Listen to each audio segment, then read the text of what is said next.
Mag tuke nyakora magajuang tim Kenya matugo tuke mag adhong odonje kambi kama gibiro dhi nyime gi timo ikruok ne tuke mag Africa Zone 3 Boxing Championship. Riwruok matao tuke mag adhong pacho ka oyiero jotugo 21 mag mabiro ting'o nying Kenya tuke go mibiro bagi e piny libamba ma Tanzania e kind tarik 18 gi tarik 22 dwe ni.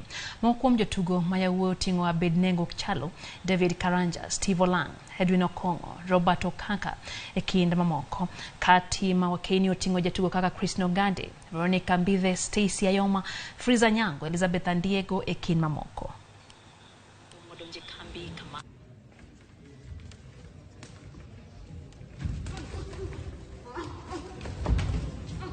Ma preparation yetu iko poa kwa sababu tuko na magame mbili zenye ziko mbele yetu. Kuna zone 3 na the big one ni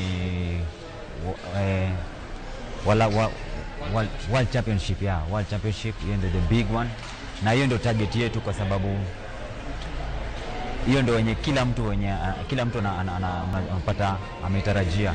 Timu iko sawa, nafikiri morali iko juu kabisa, wako tayari kufikia wiki hiyo tarehe 16 au 18 tutakuwa tuko tayari kuwakilisha nchi yetu kama kawaida na kufanya chochote ambacho tutaweza ili kuweza kuzoa medali kadhaa, tukikumbuka kwamba mwaka jana tuliweza kuwa namba 2 na tulipata gold 6. Tungependa kuimprove on hiyo medal tally na vile kuibuka kama washindi wa mashindano hayo ya zone 3.